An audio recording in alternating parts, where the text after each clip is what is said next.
What is going on, everybody? Happy Wednesday. This is Brandon. Stefan. Welcome back to Christ on Infinite Rants. This is one of our favorite shows here. This is where we go into depth about a specific topic. And today we are going over episode 1 of Moon Knight. We're doing a spoiler review here because it's been a week since it's come out. Episode 2 is already out today. So if it's a great episode, you're going to hear us talking about it maybe the next week or on a future show. I'm super excited to be here. It's also Whiplash Wednesday with the PCP Army Bad Batch. Their links are all down below in the description below, so make sure you guys are tuned into them and checking out the amazing content they're dropping all day on Wednesday, getting their new books, talking about certain topics, everything within pop culture we like to cover here. So make sure you guys check out all the brothers in the Bad Batch for your Whiplash Wednesday content. Steph, how are you doing today, brother? Fantastic. Can't complain. It's a good day. We're talking comics, comic-related stuff. Not comics per se, but comic-related. So that's always a good time. I mean, this is Moon Knight, this is the most commonly confused as Marvel's Batman, which I hate. I hate whenever people talk about that, like, oh yeah, that's just Marvel's Batman. I don't know. What do you think about that? I mean, I guess I could see it to an extent. He's a knight of the night. There's they use a whole motif. I mean, other heroes use motifs, but they're very night-oriented, creatures of the night. Right. But, that's about the extent is like the setup, but they're completely different characters, we were talking about this backstream, but one thing I like about Moon Knight that sets him apart from other heroes, fighters, or whatever is like most people will fight and they'll incorporate like defense mechanisms, like trying to block. Right. He doesn't really care about blocking. Like he likes to like take the blows, so it's like he's kind of, it's hard for people to fight him is because he's going to take a hit and keep coming. Most people expect you to try to block so they can try another move. He's going to take that hit and then, throw his hit. So he's very, what's the word? He can pull a rug from right. under people's I was feet. trying to think of the word too, but I was almost like they used it in one of the Rocky movies, and I'm like, I just can't remember exactly what they said. It was either he thinks on the fly, Yeah. That speaks volumes to his character, but that also kind of speaks to how much pain he goes through on a daily basis, which we even saw in the show, right? Of Moon Knight, this character who is very troubled, searching for himself or a part of himself. This was just overviewing thoughts. This was a huge leap forward for Marvel as a film industry, right? Because, we've seen them do we've seen them lead film and animation, right? And sound effects and score, right? How to utilize soundtracks, even like with effects. And now we're seeing them almost take a step forward with how gory they can go or how dark and gritty they can go, which they haven't done yet. This is the first time we're really seeing this corner of Marvel right now. So I think that's really exciting, especially that we have other characters coming forward that are darker in essence, right? Yeah. How are you feeling about that? Yeah, I definitely. I'm not gonna. There was a scene. I think it was the car chase. Not the car chase, but that as well. But the first time he blacked out, he woke up and his fist was bloody. He's surrounded by all those people on the ground, and they're like their heads were like bleeding and stuff like that, which was first I ever seen of that nature in a Disney oriented MCU related project. Of course the Marvel Netflix stuff, it's canon, it's not canon, whatever, but we've seen that over there, but not in a straight up MCU Disney produced show, which right. It kind of had me thinking about, man, maybe they will go all the way for Deadpool 3, which I got high hopes for. Not only Deadpool, but Daredevil was a pretty dark show, right? The first 3 seasons, and they are going to do season 4, and we have Echo coming soon, right? Yes. So that is going to be very dark in and of itself, right? You're going to have to utilize as much sound as you can. You're going to have to utilize as much of that dark grittiness to Echo's character in order to push it, because that's a lot of her story, is a lot of darker areas of life that Disney has not shown in the past, right? They always like to keep everything like in front of you, like in front of the sunshine and everything, right? Which almost like, it makes me think like, what if Disney had the rights? I know this is unrelated to what we're talking about. It's like, what if Disney actually could produce a Spider-Man movie with Carnage, and it wasn't just Sony just doing Venom and Carnage. But we have a better iteration of Carnage and Venom, but we have a better iteration of even Morbius, based off of the reviews that I haven't seen the movie, but based off of the reviews, I can only believe at this point that Disney could probably do a better job. Well, yeah. Well, to see the difference, but again, going off topic, but to sum it up, the difference between Disney and Sony is there's passion. Well, of course, it's always money. That's the goal, but there's passion behind the projects being greenlit and handled over at Disney.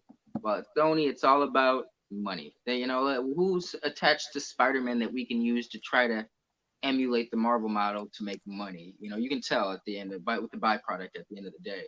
Right. So that's the key difference. But right.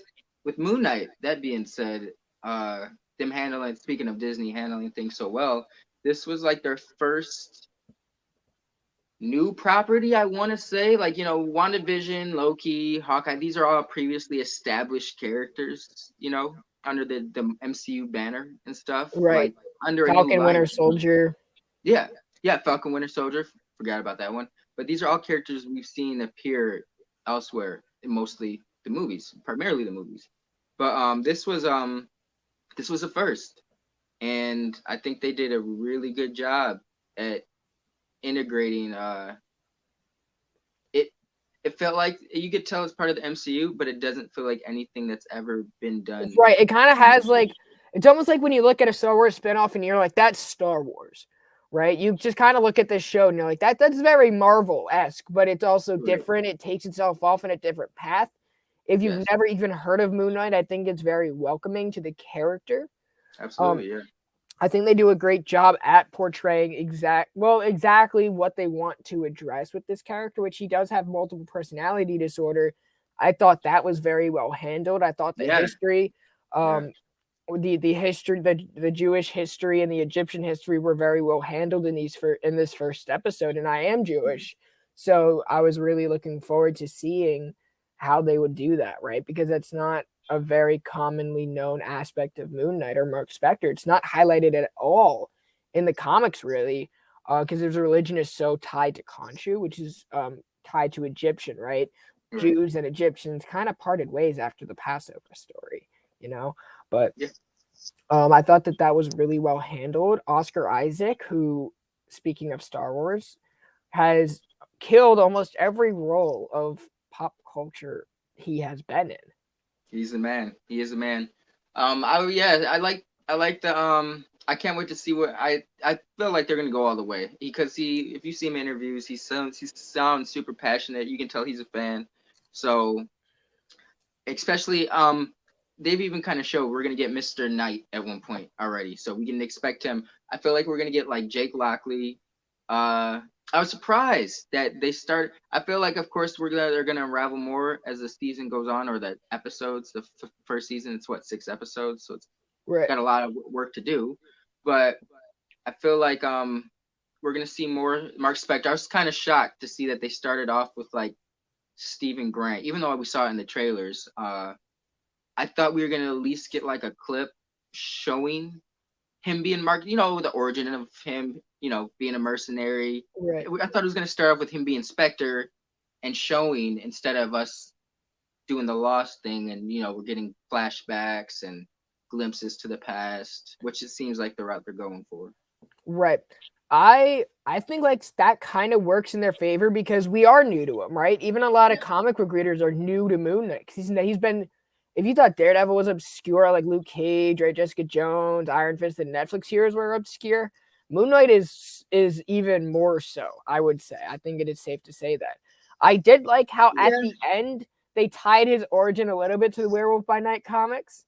So I was like, that's really cool. I kind of dug that, and I'm not as familiar with those books as I am with more current Moon Knight comics, but enough to say, hey, look, that's where that came from, and I thought that was really that was a great little homage right there. And not a lot of people would have picked up on. I also enjoyed how we didn't really see him as Moon Knight until the very end. I thought that was a masterful way of storytelling. It's almost like, did we need to show all of Moon Knight? Like, if Moon Knight didn't show in that first episode, would it have made or break the episode to you? No, it still would have been a very entertaining, very well done episode. It's just a testament, I guess, to the whole everyone involved in the show. I was gonna just pinpoint Oscar Isaac, but really, it's got to be everyone involved in the show. Like, it really did feel like a breath of fresh air. I thought it was really cool that it's takes place in the UK, and that but clearly Spectre, he's they're gonna reveal he's American, is Mark Spector, but in the comics, I don't think it's ever been insinuated that Stephen Grant is British or he's from the UK. So I thought that was a cool little flavor to add, to kind of enhance, like this MCU just doesn't need to doesn't Marvel always need Universe to follow the comics like inch by inch, or it just not everything needs to be in New York. You guys got New York should never have any issues if you guys have all those superheroes just waiting on call. Oh, I agree. Marvel in and of itself started in New York, but eventually they branched out. So now like stories are being told all over the world, right? You look at you even look at like Fantastic Four, Spider-Man. They were all based in New York. The X-Men technically was based in New York for the longest time, right? I think like the first time they really ventured out is when Silver Surfer came down, or like when they went to space. But they still came back to New York. But I digress. I think it is great that we were able to branch out. I mean, you look at I'm going to bring up the Venom Lethal Protector miniseries that took place in San Francisco. That was great. It almost felt like we were escaping in that part, right? In that series. So, and I think that the MCU is doing a great job. Yeah, it started in New York, right? And now like we're building out to other places. We're in Madripoor. We're in France now. I think that's where Scarlet Witch is placed up. We're in the UK now. The Eternals wasn't in New York either. We had Shang-Chi, which was very clearly not in New York. MCU is starting to be worldly, right? Different areas. And you talk about how to include other cultures in there. That's exactly how you do it, right? You just spread everything around to the world. That way the Marvel is accessible. I think that is their biggest strength, that they are accessible to the world, right? And that's only going to continue. We're in a world now where almost everybody, we're getting there, can look up and see like a hero that relates to them, and I think that's a very special thing, especially in today's world. Yeah, absolutely. Very let's get back to Moon Knight. What else did you think about the show and how they kind of treated his multiple personality? I thought it was very well done. I know he's a very character actor, so he's like gets very deep into the roles, does a lot of deep dive studying. So I feel like I haven't looked it up or researched to verify myself, but I feel like the little ticks, the subtleties he has when he's like, his eyes rolling in the back of his head when he's the personality, right, or even like the little like trembles like here and there, like little twitches. Right. Yeah, I think those are for the most part probably authentic, because he takes that stuff very seriously. Not even him. Ethan Hawke was very, very cool. I'm used to. I think Ethan Hawke's usually a good guy, but he has this very nice guy demeanor to him.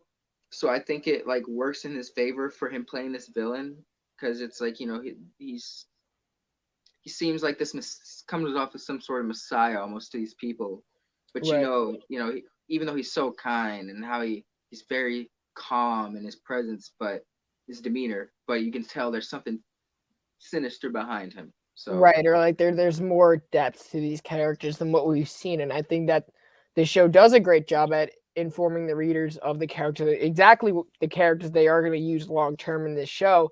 They do a great job of establishing that, walking us through, and exactly how Steven or Mark is thinking and seeing the world. Right, he works in a menial job. He works at a museum, an Egyptian museum, right, where he already knows all the history, which is like, it's really cool to hear him like talk about it, him as a character, because he is tied to Egypt and he knows because it's inside of him. But he doesn't, I don't know if he's accustomed to that yet. He's like seeing that come in more and more as we progress into the first episode, where like he has like this voice in his head that just takes over. And then we cut to those scenes where he has those dead bodies, and because he has all of this chaos in him, they feel like he needs to get removed, or at least that's the vibe that I got. You think how long do you? I think that was just the first episode gimmick of him blacking out and then waking up. Because that is a cool. Okay, so I get why Disney did it, but I don't know if they'll keep doing it the whole show. Like that's a cool way to get around of showing.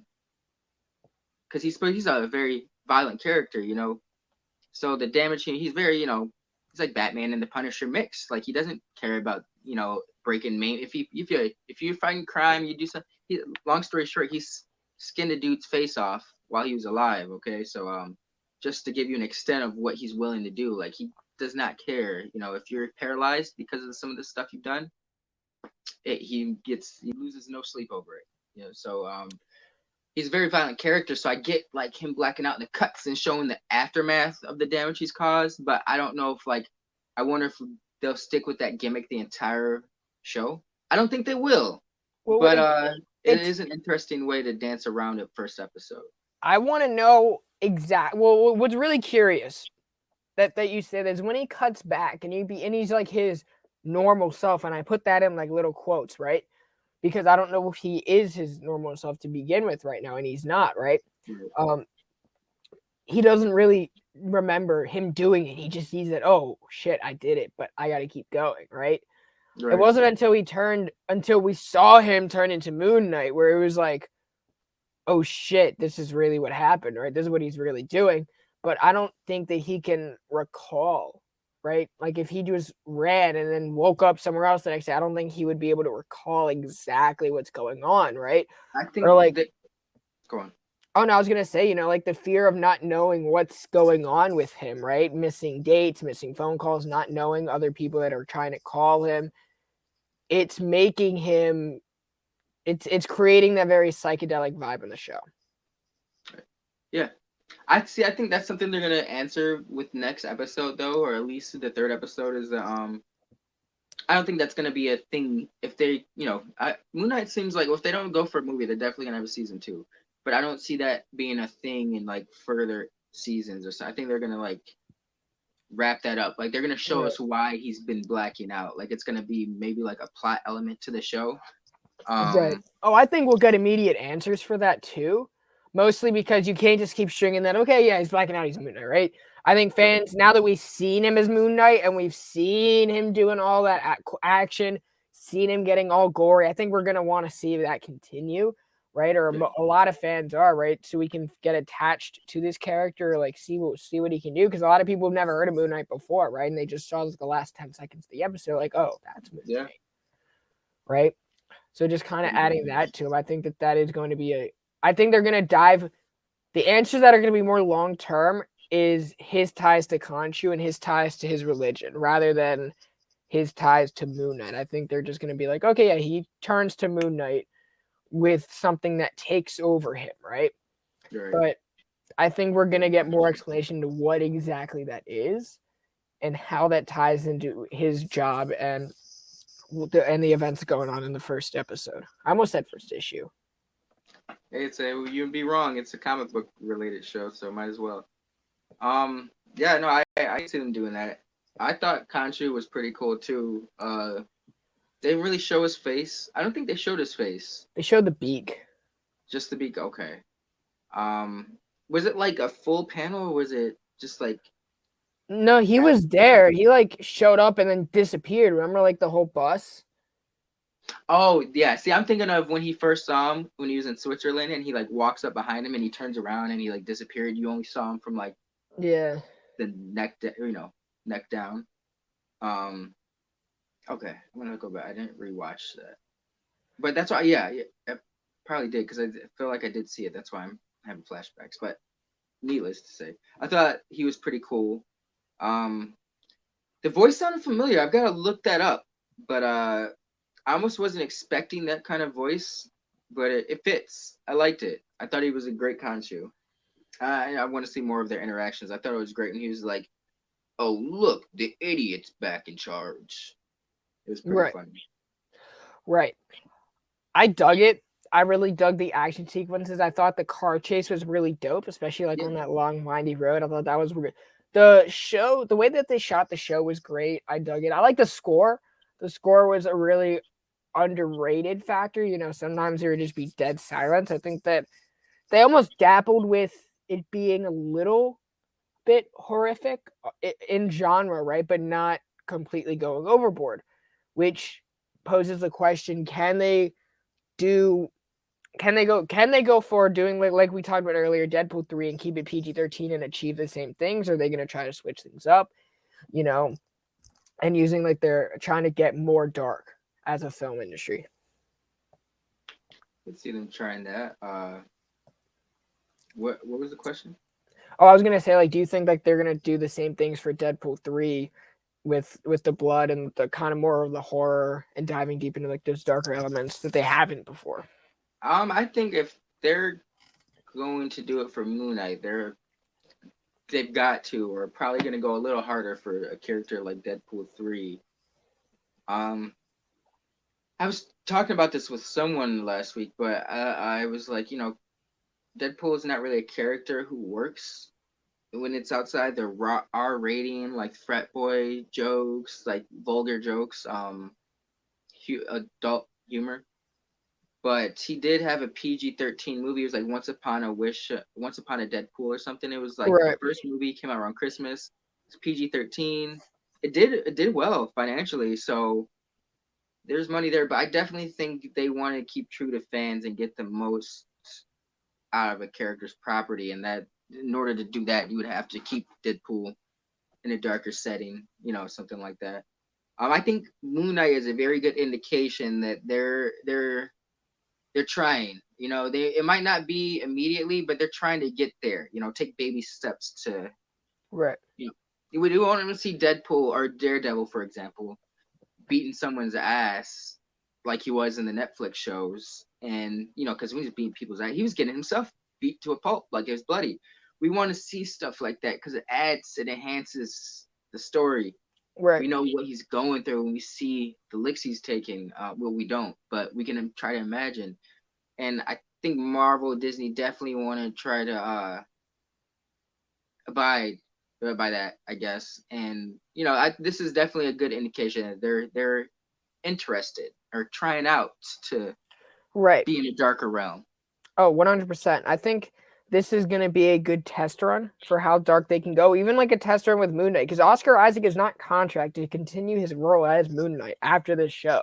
Really? Which is really interesting, because that means that they could either recast him for another role that we've been wanting to hear about for a minute now since they signed over from Fox. I'm not saying it's possible, but I'm saying that he's expressed interest in playing Wolverine. Right? I feel like that I would love to see that, but I feel like that ship is sailed. By the time they get any X-Men stuff off the ground, he's gonna be about as old as Hugh Jackman was when he finally finished his last Wolverine movie. So you think they're gonna go younger?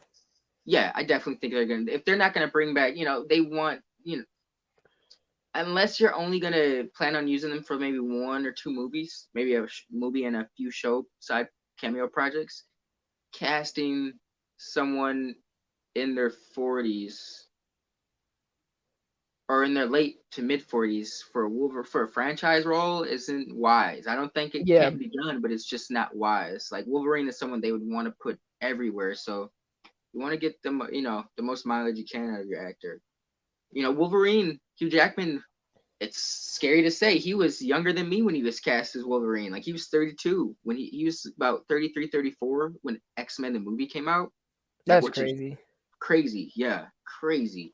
Well, it's crazy because I'm like, wow, like I just saw him like The Greatest Showman and Logan. I was like, wow, he like got old looking. I haven't really done an X-Men rewatch since in probably a few years. Like I haven't really even noticed the difference in age. Maybe that's something I need to go back and look into.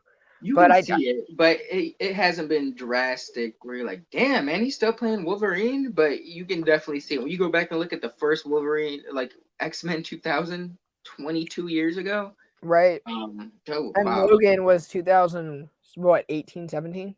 17, yes, sir. 17 years playing a character. Yeah, multitude of movies. Like that's wild. That's crazy. So, what are your expectations for the second episode that's dropping today? I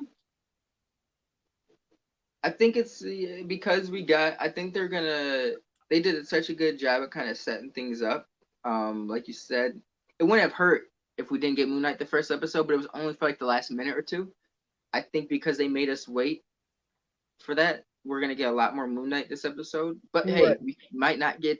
It might be the same thing, and we get like another minute or two. Like they're gonna make us really earn that Moon Knight time.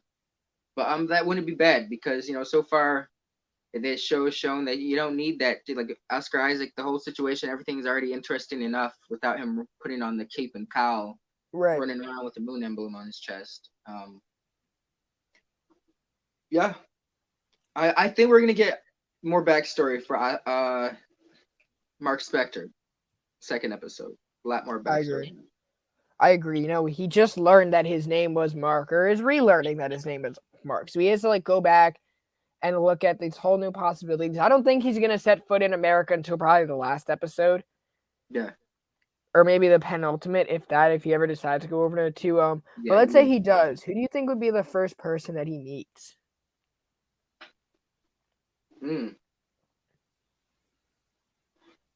I think because he started off so street level, and he still kind of looked at he is looked at as street level. He said that Oscar Isaac has even said he wants like a Midnight Sun team up eventually. So I could see, and just because of their actors of like the same caliber, like it'd be easy to say Luke Cage or Iron Fist, Jessica Jones, but acting wise, those actors aren't in the same tier as him.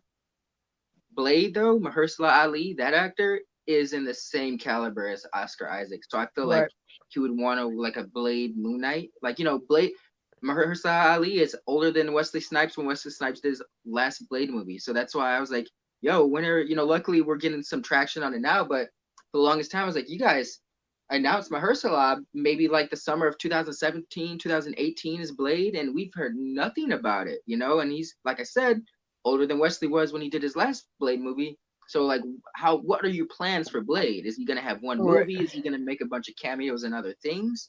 Like, the man is only getting older. He's pushing 50. So if it wasn't for Kit Harington saying, "Oh yeah, I don't know if I'm gonna be used as Black Knight again," which I think he knows, but I could see Black Knight because it's already in England, I guess. But he was already in the UK. I did not think of that. Yeah. I would love to see, like, they're two troubled characters. So I was like, that would be a cool little team up, Moon Knight and Black Knight. I would like to see the trio of them, to be honest. Moon Knight, Black Knight, that would be so dope. It'd be cool because he's called the Black Knight. He'd be like, Moon Knight's dressed in white, so he'd be like the White Knight. And then you have Blade. Yeah, that'd be like a and Blade just there, just ready to bust heads, fight some vampires. I think that would be super dope. If he sets foot in the Americas, I would have to say Nick Fury. I can't think of anyone else that would be more fitting than Nick Fury. I think he would be the only one with the intel to actually know this guy. I feel like Daredevil would be kind of cool since they both are characters. The Mark Spector personality and Matt are both characters filled with rage. Right. I think that Matt has a unique way of channeling his stuff, so he'd be an interesting character to kind of help talk to Mark or Steven and kind of help him set him on the right path, or if he's like having trouble channeling or adjusting his personalities, maybe Matt says something. I don't know. They'll figure it out before that, but I think Daredevil will be a cool character to see. Speaking of Daredevil, you know who needs to reprise his role? And if he doesn't reprise his role, I'm gonna be pissed. Is Turk. Ben Affleck. No, Turk. I need Turk. Turk. The dude who always got busted in Frank Miller's character, who was also in DKR, Turk Falls. Oh. That's his name, right? I believe so. I thought you were talking about an actor, though. I need him to come back. I love that guy. He would be so dope. He moved to the UK, he sees Moon Knight, and he's like, oh, shit, I know you guys already. That would be so funny. I would laugh my ass off. I wonder if well, we probably won't get it till like next season or something. But I forget his French. It's not as. Sometimes he's his butler. Sometimes he's just some guy that helps him out. Pierre. I mean, it's not even Pierre. I'm probably just typecasting because that's French sounding. But some guy that helps him, kind of like his Alfred. I wonder if we'll see that character pop up. It'd be cool to see Barrett. Bush. That's his name. Turk Barrett. Yeah. Okay. It'd be cool to see Bushman pop up. But he was in Luke Cage, wasn't he? Bushmaster? Yeah. I'm not sure. It was what? Cottonmouth. Cottonmouth and Bushmaster, yeah. Was he in? Yeah, I think you're. Yes. He was in season 3, right?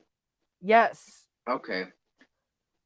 I haven't watched season 3, but I remember hearing that. I'd maybe like to see him pop up in Moon Knight or something eventually later. Dude, it has been a minute since I've tapped back into the Netflix shows. Same here. Well, Disney Plus shows now, but yeah. Okay, you know what I mean. Disney Plus shows. No, I get what you mean. They're always going to be the Netflix Marvel shows, bro. Yeah, right? Yeah. I got high hope for the first episode and to have it's only six episode season. Fantastic start. I can't wait to see more. Right, and it's well paced too. Yeah, the pacing, fantastic. Right. An hour goes by before you know it. Like when it got to the end of the episode, he turned into Moon Knight. It was kind of like, oh, are you serious? Type of reaction, like you son of a bitch. It was like the end of Invincible when he killed everyone, and I was like, oh fuck, it just got started. Right. Why would you guys show the good stuff at the last 2 minutes? Like now my palates, I need it. Like But yeah, I gotta wait another week and a half, bro. Or I gotta wait another week now. You know, now I'm kind of glad that when Kenobi drops, we're getting 2 episodes because it got delayed a week. So I'm like, you know what? I'm okay with that. I'm okay with getting 2 episodes. And I don't know why. Like that was the plan to begin with. Oh, did you hear about the Ahsoka leak? Spoilers for anyone who doesn't want to hear this. Leave now or fast forward. 5, 4, 3, 2, go. Darth Maul is gonna be appearing in Ahsoka. Oh my god! They got it on picture set of Ahsoka and Maul standing next to each other. I've never geeked out like this on the show. And he's in his Crimson Dawn, or that's what it is, outfit. I don't know if that helps the place in the timeline. Not too familiar with that era, but yeah. Wow. Hell yeah. So if we got Maul appearing, I feel like if they don't put Thrawn and Ahsoka, it's like, all right, when are you guys gonna use him? Because it's like, what project is gonna be the perfect time to use him outside of Ahsoka? Which one? Maul? No, Thrawn. No, he's already the biggest plot point in Ahsoka. That's what I'm saying. If they're putting in Maul, they might as well put it in Thrawn, bro. Like if they're playing the long game and maybe Maul is like a sub villain for the first season and Ahsoka has a second and Thrawn's like the end game, okay. But if they don't have any plans for Thrawn for Ahsoka's live action, I'm gonna be a little. Well, they already said that they did, because even in Mandalorian, she's like, yeah, she said, I need to find Admiral. She's like, I need to find Thrawn. She said, I'm hunting Thrawn. Yes. Yo. That's like the whole premise. That's why I got super freaking giddy. That's why they're using Bo-Katan. That's why they're using. That's why Sabine already got casted. And hopefully we get to see Ezra in there. If we see Maul, then obviously we're gonna see Ezra now, which is gonna be dope. I saw this. I would love to see a live action canon show. In the early years when he was a Padawan, maybe Kanan? Yeah, Kanan. I think that just would be super dope. With Deepa Billaba. Yeah, because it's so crazy, because Deepa Billaba was always a very underrated Jedi to me, and I know we're off the rails now, because I think we're done talking about Moon Knight, but it was a great episode, go watch it, but like Deepa Billaba is such an underrated Jedi. She trained under Mace Windu, so her forms are exquisite, and that's why Kanan was able to hold his own against all these Inquisitors. He learned from a direct disciple of Mace Windu. Yes. Right? So if you just look at it that way, I'm like, just anything live action from the Clone Wars, even like relating to any of these characters, I'm just down for. even if we see like flashbacks with Ahsoka and we see like flashbacks of the Clone Wars, I would. It's not gonna happen. How would you feel as Benedict Cumberbatch? Benedict Cumberbatch. Cumberbatch. Playing Thrawn. No. No. No. Thrawn needs a raspy, soft voice. You've never. I feel like he could pull off the voice. Have you ever seen Star Trek Into Darkness? I don't watch Star Trek. May the Force be with you. It's a movie, but they're watching both.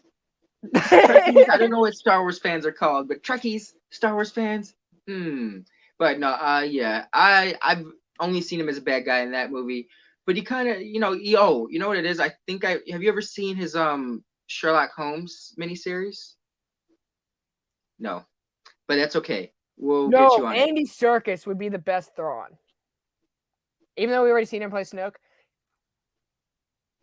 Sorry, but I think Andy Serkis would be a great Thrawn. I don't know enough about Thrawn to debate it, but I'm just kind of going based off of like mannerisms and Rebels stuff. Clips I've seen live action, and just how he's come off to me, because I've read the miniseries that Hauser did. I don't know whether she was true to character, but I read the Jodie Hauser mini a few years ago. It was good, and he seems very pompous, observant. And very observant. That's Benedict Cumberbatch played that to a T, to an extent. Like he seems cold, very observant. Like he played that character in the Sherlock Holmes he did. So the thing about Thrawn that I love is his voice is intimidating without him even trying to be, because he's so observant, and then he just has like those lines, like he knows exactly. That's just like it's a very soft line. Like he says it so softly, but it's just like shit. Like he got me, like you can't argue back. It's like it's that kind of soft spokenness. Like his work speaks for itself, right? But he backs that up through like his very soft tone voice, but it's also like, don't freaking cross me or else you're dead. So I don't know. I think the reason why Andy Serkis would be a great Thrawn is because he fits like the size that Thrawn would be. And Thrawn's always kind of come off, strong but slim. Andy Serkis kind of comes off a little stocky-ish. I don't know. I'd have to see maybe like a fan edit. What helped me is I saw like a fan edit, like a Photoshop of Cumberbatch with the blue skin and he looked like Thrawn.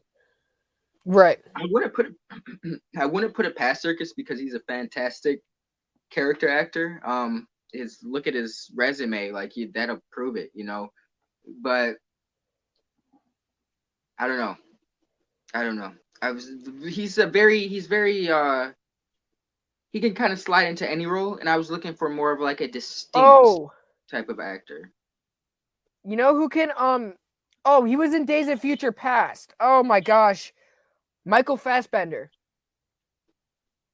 I would not be. I love Michael Fassbender. You can put him in anything. I think he would be a good Doom, but we'll get it. We won't go there, I think he would play a great Thrawn. He has the jawline for it, dude. And he's very. Oh, you've seen Prometheus? Haven't you? Damn it, Brandon. I don't know. Have you? No. No, I haven't seen it. He played like a Thrawn-ish character in that. He played the cyborg named David. But yeah, Michael Fassbender kills anything he's in. Anything. So you could throw him as a character I wouldn't even think of. Someone suggested him as Mr. Fantastic, and I was like, I hadn't thought of that. But I love it. Sold. Tom Hiddleston. I'm not a big Tom Hiddleston fan. I know people love him. I don't get it, guys. I don't have anything against him, but I am now accepting resumes for a new co-host. I'm kidding. I'm kidding. Hey, I'll stand on that rock. I'm sorry. I'm kidding. I find it crazy that he was one of the people they almost cast as Thor. Like, he just doesn't have that look to me. I don't think he's a bad actor. Maybe it's because of Loki. That's like the first thing I seen him as. Right. That he just always kind of has that shady, twerpish, conniving nature to him. That's him just being a great actor as Loki. But I really enjoyed him in Kong Skull Island, though. He was pretty dope in that. Jason Isaacs, or is he too old? I don't know who that is. Harry Potter, Lucius Malfoy. He was in Star Trek. You might know him from there. He also played the Grand Inquisitor in. I know who you're talking about. I was just trying to imagine it. I was like, Actually, I mean, depends on how long because I know he's got to be in his 50s. Just depends on how long they want to use him for, what they want to use him for. But he wouldn't be bad because he's got that very serious look to him. Right. Or but let's the guy who played Ser Jorah in Game of Thrones, Elon Glenn. Dope. No. Right. Ser Jorah, that was Denise's bodyguard, right? Yeah. No, he seems too noble. I don't know. I would, isn't he playing Batman now? Yeah. Batman no, not him as Thrawn. Never mind. No. I was gonna say, or what? Keep the voice actor. Keep Lars Mikkelsen. How do you pronounce his name? Lars Mikkelsen was the voice of Thrawn. Yeah, just keep him. He's the voice of Thrawn in Rebels. Yeah. That was Jyn Erso's dad in Rogue One, right? The guy that died, or the one that they went to rescue. Oh. But I'm just saying that still, I didn't know he was the voice of Thrawn. I would love to see him. Yeah, hell yeah, keep him as Thrawn. That would be dope as hell. Yeah, I'm either him or Jason Isaacs at this point. I'm gonna go with Mads Mikkelsen because I think he deserves more work, and to see him bring to life a character he was already voicing when he's already a great actor, I think would just be a cherry on top, kind of like an Ahsoka type of thing, like Katie Sackhoff. Yes, it's Bo-Katan. Yes, perfect. Yep. Yeah. But let's take this back to Moon Knight. We went so off topic for like 15-20 minutes. But out of 5 backlogs, what would you give the first Moon Knight episode? I'm gonna give it a straight up 4. That way I have room to grow or room to hinder. Understandable. That's a solid score. Man, I'm gotta get more. But I used to be so critical, thinking. No, I'm just kidding. But I gotta get back to being better. They boosted my algorithm today for sure, or yesterday with their Liam Williams. They boosted that algorithm like crazy. Yeah, they'll do that. But I'm gonna go with. I can't. It was so well done. I want to go with a 5. I'm gonna go with a 5, just because 4.5 meet you halfway. Just because it was really well done. Right at the borderline is where I want to stay. For it to be its first introductionary series, or like Marvel's new character debuting, that's from some previous project, and I think it did a really good job at letting you get to know the character or warm up to him. I was thinking of maybe that's just Oscar Isaac being a great actor because he's very endearing to begin with him as Stephen Grant. But I'm gonna give 4.5. I think everything was fantastic. The setting, the idea of it, the execution, the way they danced around certain things. It was all done. The shots. I forgot to mention earlier. It has some great shots for it being a show. Like it felt more cinematic than some Marvel movies. So I'll leave it at that. But yeah, 4.5. I'm trying to think which one. Oh, Thor: The Dark World. What about it? Oh, more cinematic. That's not the only movie, but yeah. But yeah, 4.5. Look forward to it. Go Moon Knight. Go Moon Knight. All right, you guys. Coming up on the channel, we have Mark Waid coming on the show April 15th, which is going to be really exciting. Stay tuned for that. Also, we are moving weekly wrap up to Fridays. Because I got a new job that I start on Thursday. So I'm excited for that. Weekly wrap up. Yeah. Friday live chat, 8 o'clock Eastern time. For now. So just keep your notifications on. Follow on Instagram, both Steph and myself, so you're aware of the latest content between both of us. All right, you guys. Have a happy Wednesday. Go watch your Moon Knight if you have not already. And, of course, let us know your thoughts in the comments below, whether it's Moon Knight or Thrawn, because, both are pretty dope. I'm the Black Knight. You're the light-skinned Knight. I'm sorry. I can't believe I just said that. All right. Let's get out of here. Station.